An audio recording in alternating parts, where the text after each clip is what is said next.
Karon, tun-an nato ang pulong sa Dios uban sa sermon nga giuluhan, paghinulsol ug balik sa Dios. Sa dihang natawo kita dinhi sa kalibutan diha sa unod, atong nakalimtan ang tanan mahitungod sa langit. Wala kita nakahinumdum kung unsa ang nahitabo sa langit. Mao ang Dios mitugot sa mga propeta nga magsulat mahitungod sa atong nangaging mga kinabuhi diha sa Biblia ug mitudlo kanato nga kita wala mataw aron magkinabuhi nga walay kahulugan ug mamatay dinhi sa kalibutan. Ang atong pagkaanaa adunay usa ka kahulugan. Unya, atong ibaluan kung giunsa pagpasabot sa Biblia ang mahitungod sa atong mga sala. Atong tan-awon ang basahon sa Isaiah chapter 53 verse 1.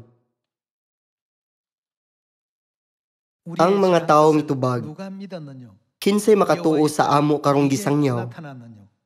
Kinsay gipakitaan sa Ginoo sa iyang gahom? Kay kabubut-on sa Ginoo nga ang iyang alagad mutubo daw tanom diha sa ugang yuta. Dili siya madanihon ug wala siya kaambong nga mabihag kita kaniya. Gitamay nato siya ug gisalikway. Nakasinati siyag mga kagul-anan ug mga pag-antos, gani walay mutan-aw kaniya. Wala nato siya tagda ug gipakawalay bili lamang. Verse 4. Apan giantos niya ang mga kasakitan, nga kita untay angay mag-antos ug gipas-an ang atong mga alantuson, nagtuo kita nga ang iyang pag-antos silot kaniya sa Dios. Atong tan-awon ang verse 5. Gani gisamaran siya tungod sa atong mga sala, napango siya tungod sa atong pagkadautan. Giantos niya ang kastigo nga maoy nakaluwas kanato ug pinaagi sa iyang mga labod nangaayo kita. Kitang tanan sama sa mga karnero nga nasalaag ug wala musubay sa hustong dalan. Apan siya gidakdakan sa Ginoo sa tanantang kasalanan. Sa Isaiah chapter 53, kini nag-record kung sa unsang paagi si Kristo mag-anto sa krus kung siya muanhi sa kalibutan diha sa unod. Mga 700 katuig ang milabay, sa wala pa muanhi si Jesus sa kalibutan, girecord na kini ni Propeta Isaias. Ang tanang kasakit nga naagian ni Kristo tungod sa atong mga sala. Kung atong basahon ang Isaiah chapter 53, dali natong masabtan kung unsay nahimo sa katawhan didto sa langit sa wala pa kita gilabay sa kalibutan.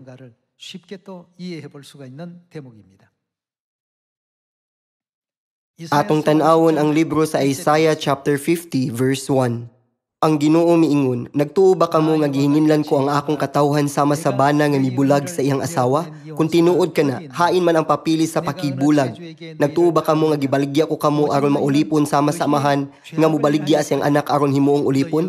Dili, nabihag kamo tungod sa inyong mga sala, gihinginlan kamo tungod sa inyong mga daotang buhat.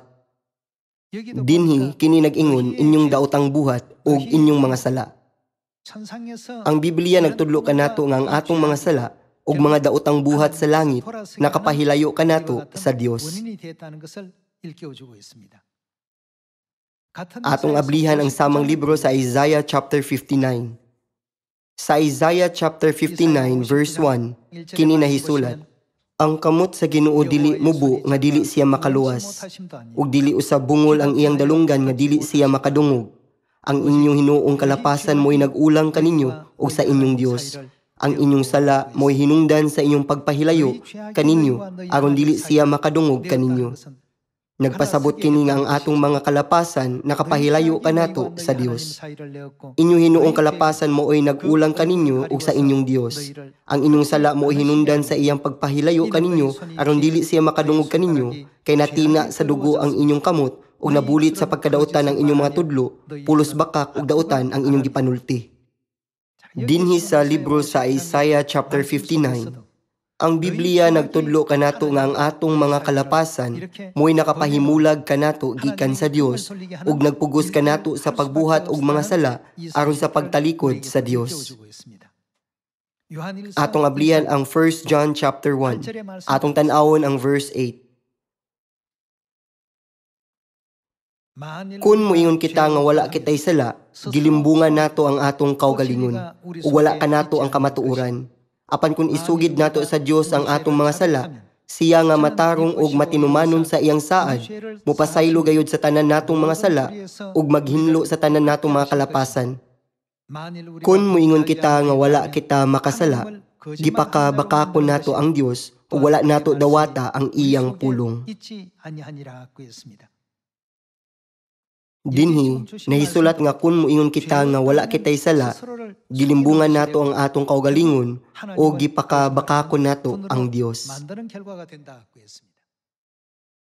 Pinaagi sa Isaiah chapter 50, 53 ug 59, 1 John chapter 1, ug sa mga nagkalain-laing mga verses, ang Biblia nagpahibalo kanato nga nakasala kita sa langit.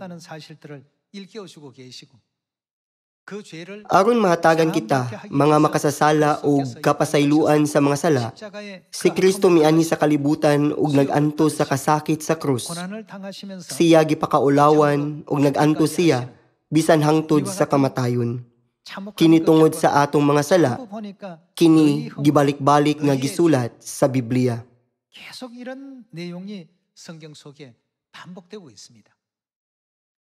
Kadtong wala makahinumdum sa ilang mga sala, mahimong moingon, ako walay sala.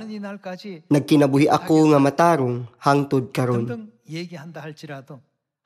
Apan ang Dios nag-ingon nga kun adunay moingon nga sila wala makasala didto sa langit, ug mianhi sa kalibutan nga walay sala, ilang gilimbungan ang ilang kaugalingon, ug ang kamatuoran wala diha kanila, o gipakabakako nila ang Dios. Sa dihang gitambog kita dinhi sa kalibutan diha sa unod, dili ba nawala na ang atong langitnong mga memorya? Busa, sa dihang gisangyaw ni Jesus ang ebanghelyo, unsa ang una niyang giproklama? Atong tan-awon ang ebanghelyo sa Luke chapter 5 verse 32. Luke chapter 5 verse 32. Wala ako moanhi aron sa pagtawag sa mga matarong, kundili unsa ang katuyuan sa iyang pag-anhi? Ang pagtawag sa mga makasasala aron maghinulsol sila. Sa Luke chapter 19 nahisulat nga si Jesus mianhi sa kalibutan aron sa pagpangita ug pagluwas sa nawala. Dinhi si Jesus miingon, ako mianhi sa kalibutan aron sa pagtawag sa mga makasasala aron maghinulsol sila. Busa asa gikan kini mga makasasala? Tungod kay ang mga makasasala gitambog dinhi sa kalibutan gikan sa langit. Si Jesus mianhi dinhi sa kalibutan aron sa paggiya kanila ngadto sa paghinulsol. Kining tanang pulong sa Biblia mao'y tinuod nga pagtulunan sa Dios. Bisag nakalimtanan nato ang atong langitnong mga panumduman, dili kita angay nga moingon, ako walay sala, ako matarong. Hinuon, kinahanglan dawaton nato ang mga pagtulunan sa Biblia, ug maamguhan nga aduna kitay ingon ni ana nga kaagi sa langit. Sa pagbuhat sa ingon ni ana, ang buhat sa paghinulsol kinahanglang mahitabo aron kita mapasaylo sa atong mga sala sa langit ug dinhi sa kalibutan. Sa tibuok Biblia, adunay daghang kaayong mga ekspresyon bahin sa paghinulsol. Atong ablihan ang Matthew chapter 3 verse 1. Niadtong panahona miadto si Juan nga magbubunyag didto sa dapit nga awaaw sa Judea ug nagwali. Unsa iyang gisulti? Hinulsuli o biyai ang inyong mga sala, kay hapit na maghari ang Dios. Si Juan nga magbubunyag mianhi uban sa misyon ni Elijah, iyang giandam ang dalan alang kang Jesus. Sa dihang si Juan nga magbubunyag misangyo sa ebanghelyo, ang unang butang nga iyang gisulti mao ang paghinulsol. Mupadayon kita sa Matthew chapter 4 verse 17. Atong tan-awon ang verse 17. Sukad niadto si Jesus misugod pagwali nga nag-ingon, hinulsuli ang inyong mga sala kay hapit na maghari ang Dios. Pinaagi niini nga mga pulong atong mapamatud-an nga kita, wala mianhi sa kalibutan nga walay rason. Mupadayon kita sa Mark chapter 6. Sa Mark chapter 6 verse 12 kini nahisulat, busa ng lakaw sila og nagwali. Unsa ang ilang giwali? Nga ang mga tawo kinahanglan maginulsol sa ilang mga sala. Ilang gihinginlan ang daghang mga yawa o gihaplasan nila glana o giayo ang daghang mga masakiton. Sa karaang simbahan, si Juan nga magbubunyag mipahayag og paginulsol. Si Jesus usab mipahayag og paginulsol. Unsa ang gipahayag sa mga tinun-an sa diha nga sila nagsangyaw sa ebanghelyo? Sila nagwali nga ang mga tawo kinahanglan maginulsol. Unya, unsay pasabot sa paghinulsol? Unsay kinahanglan himuon sa mga anak sa Dios nga nagtalikod sa iyaha? Kini nahisulat, balik kamo sa Dios. Ang atong mga kasing-kasing misunod sa kalibutan ug mitalikod sa Dios tungod sa atong kalibutanong kahakog. Kita kinahanglan nga mobalik ngadto sa Dios ug magunahuna mahitungod kaniya. Mao nga gipili sa Dios ang mga kasaulugan, iyang gitukod ang iyang mga balaod alang kanato.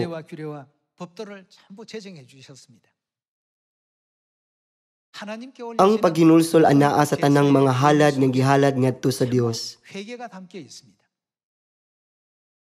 Ang adlaw nga igpapahulay, ang pagsaylo, ang kasaulugan sa pan nga walay patubo ug ang kasaulugan sa unang abot. Ang paghinulsol makita sa 7 ka kasaulugan sa 3 ka panahon. Ang paghinulsol makapabalik kanato ngadto sa Dios ug kini anaa sa mga kasaulugan. Busa kun atong tumanon ang mga balaod sa Dios, kini nagpasabot nga kita maghinulsol pinaagi sa pagbalik sa atong mga kasing-kasing ngadto sa Dios. Busa unsay gibuhat ni Satanas sa mga balaod sa Dios aron dili kita makahinulsol? Giusab ni Satanas ang mga balaod sa Dios ngadto sa mga balaod sa mga tawo. Ang paghinulsol wala maapil sa maong mangilad nga balaod. Atong pamatud-an nga ang mga balaod sa Dios maoy modala kanato balik ngadto sa Dios.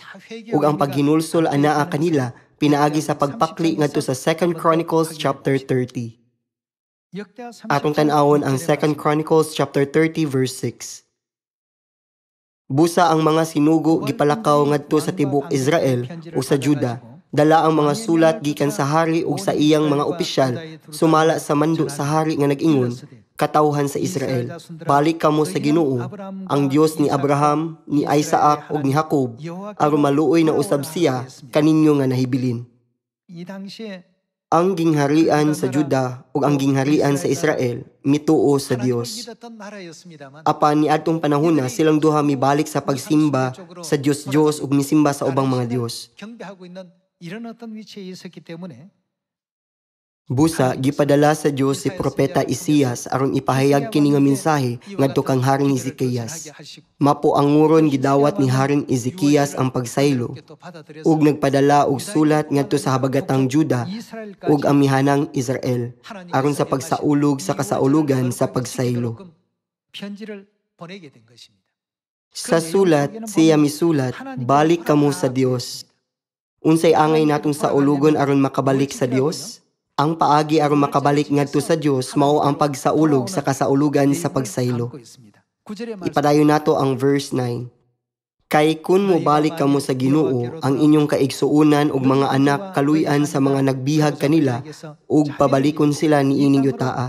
Kay mahigugmaon ug maluluy-on ang Ginoo nga inyong Dios ug dili gyud siya makaako pagsalikway kaninyo kun mobalik kamo kaniya.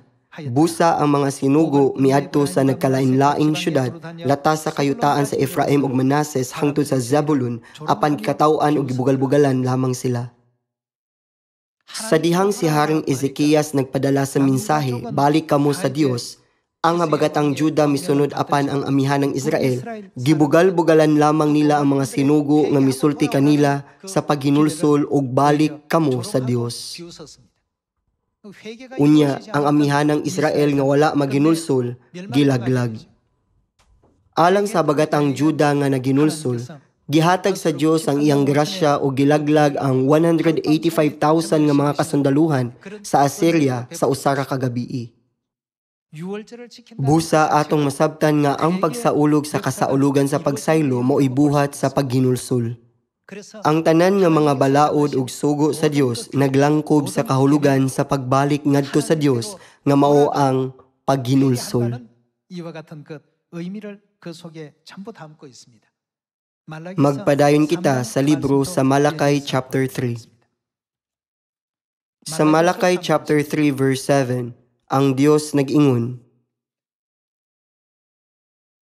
"Kamu, sama sa inyong mga katigulangan, naglapas sa akong balaod. Apan pamali kamo kanako ug dawaton ko kamo. Nangutana kamo unsa may among buhaton aron makabalik kanimo. Pamali kamo kanako, nagpasabot sa paghinulsol." Bisan tuod kini gipahayag nga medyo lahi, kini adunay parehas nga kahulugan. Pamali kamo kanako ug dawaton ko kamo. Nangutana kamo unsa may among buhaton aron makabalik kanimo.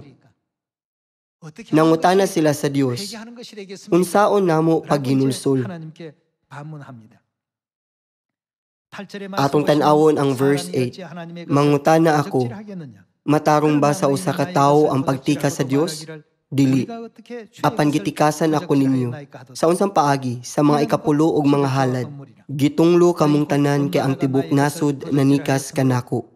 Dad-a ang tibuok nga ikapulo ngadto sa templo, aron adunay pagkaon didto.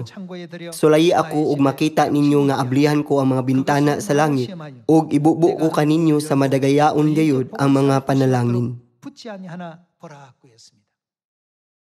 Balik kamo sa Dios. Kini nga kahulugan anaa sa mga sugo sa Dios. Sa laing pulong, kini mao ang paghinulsol. Dili ba kini ang hinungdan nga ang Dios nagsugo kanato sa pagsunod sa iyang mga pagtulunan? Kadtong dili motuman sa mga pagtulunan sa Dios mao kadtong wala maghinulsol. Kadtong nagtuman sa mga pagtulunan sa Dios mao ang naghinulsol. Kini nga kahulugan anaa sa mga sugo sa Dios.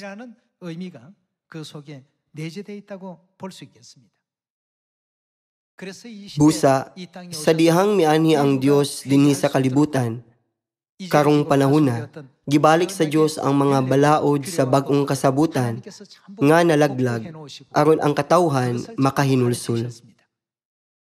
Kadtong midawat sa iyang mga pagtulunan mao kadtong naghinulsol, ug kadtong wala modawat sa iyang mga pagtulunan mao kadtong wala maghinulsol. Mao nga sa libro sa Matthew chapter 7 si Jesus nag-ingon, dili ang tanan nga magtawag kanako Ginoo Ginoo makasulod sa gingharian sa langit, kundi kadto lamang nagtuman sa kabubuton sa akong Amahan nga atua sa langit. Niadtong adlaw daghan unya ang moingon kanako, Ginoo dili ba nagsangyaw man kami sa mensahe sa Dios? Naghingilin sa mga yawa ug naghimog daghang mga milagro pinaagi sa imong ngalan? Apan ingnon ko unya sila, wala ako makaila kaninyo, pahawa kamo. Kinsa sila? Kamo nga nagabuhat og dautan, ang gipasabot ni Jesus, palayo kanako, kamo nga dili maghinulsol. Ang mga balaod sa Dios naglangkob sa paghinulsol.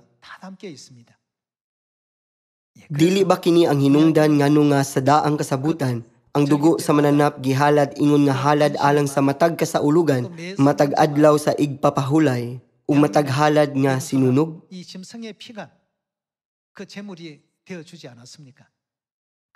Kang kinsa nagrepresentar ang dugo sa mananap? Dili ba kini nagrepresentar sa sakripisyo ni Hesukristo sa cross? Pinaagi sa mga kasaulugan ug matag tulumanon sa pagsimba, kinahanglan makauna-una kita nga ang langitnong amahan ug inahan nagkinabuhi sa ingon ni ana nga kinabuhi sa pagsakripisyo tungod sa akong mga sala. Sa ni ana lamang nga ang atong mga kasing-kasing mahimong mutalikod gikan sa kalibutan ug kalibutanon nga mga tinguha ngadto sa Dios ug sa gingharian sa langit. Nakasala na kita sa langit. Busa, kinahanglan nga dili kita magpadayon sa pagtalikod sa Dios ug sa iyang mga pagtulunan tungod sa kalibutanong kahakog dinhi sa kalibutan. Manghinaot ako nga magamit nato ang oras sa maayo aron mas maduol kita sa Dios.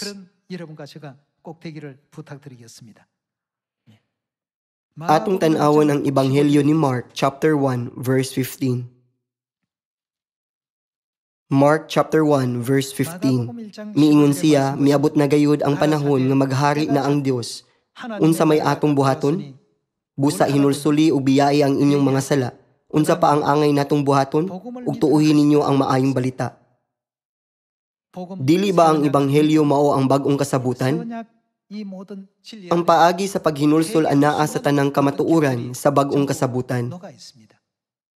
Sama sa nahisulat sa 2 Chronicles chapter 30 ug Malakay chapter 3, kung mangutana kita sa Dios, unsaon nato pagbalik sa Dios? Ang Dios mitubag, balik kamo kanako pinaagi sa akong mga regulasyon. Unsay anaa sa mga regulasyon sa Dios? Dili nako mahimo, apan gikan karon, sundon ko sila. Ako mutuman sa kabubuton sa Dios. Akong ikulit ang mga pulong sa Dios sa akong kasing-kasing. Akong sundon ang kabubuton sa Dios. Ang maong mga saad anaa sa mga regulasyon sa Dios. Busa, unsa man ang gituman sa uban nga kaliwat sa babayi, nga nagbarog batok kang Satanas sa katapusang panahon. Gituman nila ang mga sugo sa Dios. Ug ang katapusang mga balaan nga maluwas dinhi sa kalibutan, nagtuman sa mga sugo sa Dios. Tungod kay ang mga sugo sa Dios naglangkob sa kahulugan sa paghinulsol, ang Biblia nagtudlo kanato nga kadtong naghinulsol mosunod sa Dios bisan asa siya dalon ug mutuman sa tanan niyang mga pagtulunan. Mga igsuon, kanunay natong ginahuna ang bag-ong kasabutan nga gaan kaayo nga nag-ingon, among gituman ang adlaw nga igpapahulay ug ang kasaulugan sa pagsaylo. Among gisaulog ang 7 ka mga kasaulugan sa 3 ka panahon ug ang among gituman ang mga regulasyon sa bag-ong kasabutan. Murag nagtuman lang kita sa balaod, apan dili ba ang dugo ni Kristo anaa sa matag adlaw nga igpapahulay ug matag kasaulugan? 그리스도의 희생의 어떤 그 피가 다 포함되어 있지 않습니까? 아버지의 Kinahanglan nga kanunay natong hunahunaon ang sakripisyo sa langit ng amahan ug sa langit ng inahan, 그 은혜를 ug ikulit sa atong mga kasing-kasing ang determinasyon. 끝까지 Kinahanglan gayud nga dili kita magbudhi sa ilang grasya. 그것이 이제 Kini ang labing importanteng bahin sa kamatuoran sa bag-ong kasabutan. 중요한 내용이 되겠고요. Sa kasaulugan sa pagsaylo, gihatag ni Hesus ang pan ug bino nga nag-ingon, kini mao nga akong lawas ug ang akong dugo nga gihatag alang kaninyo. Gigisi sa Dios ang iyang unod ug giula ang iyang dugo alang kanato. Dili gayud nato kalimtan kini nga kamatuoran, apan hinumduman kini kanunay kada tuig. Ug ang Dios nagsulti kanato sa paghinumdum nga ang halad sa usa ka nating karnero sa adlaw nga igpapahulay ug ang kanunay nga halad nga sinunog nagrepresentar usab sa iyang sakripisyo. Kinahanglan natong masabtan ang kahulugan sa pagsimba. Kinsang sakripisyo ang gihimo ni ining panahona? Si Jesus gilansang sa krus gikan sa alas 9 sa buntag hangtod sa alas 3 sa hapon. Alang sa regular nga halad nga sinunog sa buntag ug hapon, sumala sa propesiya, dili ba? Dili gayud nato kalimtan ang iyang sakripisyo, dili ba? Kung wala ang iyang sakripisyo ug kasakit, dili gayud kita makabaton sa kapasayloan sa mga sala. Mao nga sa matag higayon sa pagsimba, kita kinahanglan nga mag-awit og mga pagdayig ug maghalad og mga pag-ampo sa pagpasalamat alang sa iyang grasya. Nakasala kita sa langit ug nakasala gihapon dinhi sa kalibutan. Dugang paniana, kita nagalihok nga murag kitag matarong, samtang nagbuhat sa ingon ni ana. Nagapadayon kita sa paghimo sa kabuang, sa pagbutang og dugang nga palasanon, sa langit ng amahan ug inahan. 이런 또 어리석음을 계속 우리가 지금 범하고 있습니다. Ang pagsimba dili lamang panahon sa pagdayig, pag-ampo ug pulong sa Dios. 말씀만 이렇게 주어지는 어떤 시간이 아니라 Kinahanglan natong hinumduman ang iyang sakripisyo. Kaniadto, ang Dios kinahanglan mag-ula sa iyang dugo alang sa atong mga sala. Tungod kadto sa atong mga kalapasan, samtang nagunahuna niining paagiha, kinahanglan natong pamalandungon ang atong kaugalingon ug ugmaron ang atong kaugalingon sa espirituhanong kalibutan. Gipahibalo sa Dios ang katapusan sukad sa sinugdan. Ug nasayod siya sa tanang butang sa langit ug dinhi sa kalibutan. Busa, kung kita mo ingon nga matarong ug walay sala, atong gihimo ang Dios nga bakakon. 하나님을 거짓말하시는 분으로 만드는 것이다. Ang Dios nagpamatuod kanato mahitungod niini pinaagi sa Biblia. Nganong kapoy kaayo ang akong kinabuhi, kinitungod sa atong mga sala. Angayan kita niini mga matang sa pag-antos tungod kay kita mga makasasala. Apan, gitugutan kita sa Dios og malinawon nga mga higayon imbis nga kinabuhi sa mga makasasala. Tungod kay nagkinabuhi kita niining malinawon nga kinabuhi, nagunahuna kita nga kita walay sala. Maong nga gikinahanglan nato ang sakripisyo, kasakit o pag-antos.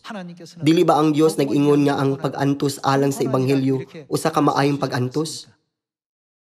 Panahon na nga makaamgo kung kinsa kita, mga makasasala. Atong ikulit kining mga pulunga sa atong kasing-kasing, paghinulsol og balik sa Dios. Aron walay mabiyaan sa dalan paingon sa langit. Manghinaot nga ang tanang sakop sa pamilya sa Sion, makadawat sa kapasayloan sa mga sala, ug makabalik sa langit.